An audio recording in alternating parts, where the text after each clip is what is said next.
एल्विश के सबसे बड़े दुश्मन उसके सो कॉल्ड फ्रेंड्स हैं जो उसके टुकड़ों पे पल रहे हैं। फॉर एग्जाम्पल सो दोस्तों, जैसा कि आपको पता है कि इस टाइम एल्विस साथ और लव कटरिया की गर्लफ्रेंड के साथ कंट्रोवर्सी चल रही है। जब से उनकी जीएफ ने छपरी बोला एल्विस को, अंकल कटारिया ने भी आके बोल दिया कि बोलना रहेगा छपरी तो मैं मुंह पे भी बोल सकता हूँ एल्विस यादव को। तो इस चीज के ऊपर काफी एल्विस यादव के फैंस भड़के हुए हैं उनके ऊपर। सो यही जो सुन के रैंडम सिन्हा ने कटारिया और एल्विस के बाकी जितने दोस्त उन लोगों को एक्सपोज करके रख दिया है। और क्या कुछ उन्होंने कहा है, चलिए मैं आपको ऑडियो सुनाता हूँ।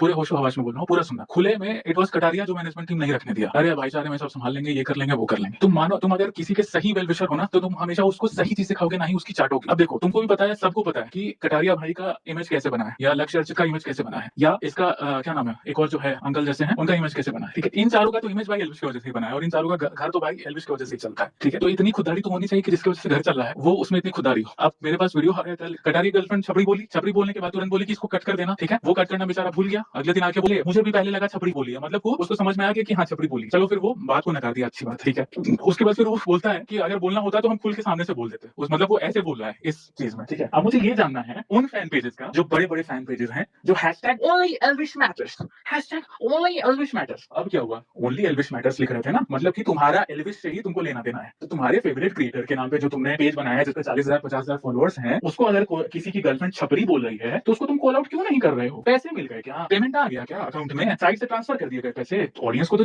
बना लोगे, मुझे कहां से चुप बनाओगे? पेमेंट ट्रांसफर हुए हैं कि भाई इस मुद्दे को दबा दो, गलती हो गई है ना। आप एक बार आवाज उठाइए ना कि जिस एल्विश भाई की वजह से कटारिया भाई का घर चल रहा है, उनकी मेहरारू छपरी बोल रही है एल्विश को, और कटारिया अगले दिन इस पे आके भी बोल रहा है वीडियो में कि भाई बोलना रहेगा तो मुंह पे बोल देंगे। तो ये इस टाइम से अगर #only Elvish matters ट्वीट करे ना, तो इन माँ से पूछना कि माँ जब उसकी गर्लफ्रेंड छपरी बोली थी तब क्यों नहीं ट्वीट। तो दोस्तों, क्या कहना चाहेंगे आप इन सभी चीजों को सुनने के बाद? क्या रैंडम सिन्हा की इन सभी बातों से आप एग्री करते हैं? कमेंट में जरूर बताएगा, बिकॉज ये जो बातें रैंडम सिन्हा ने बोली हैं ये कहीं ना कहीं सच भी हो सकती हैं। खैर, आपका क्या ओपिनियन है इस पे कमेंट में जरूर बताएगा। Till then, good bye.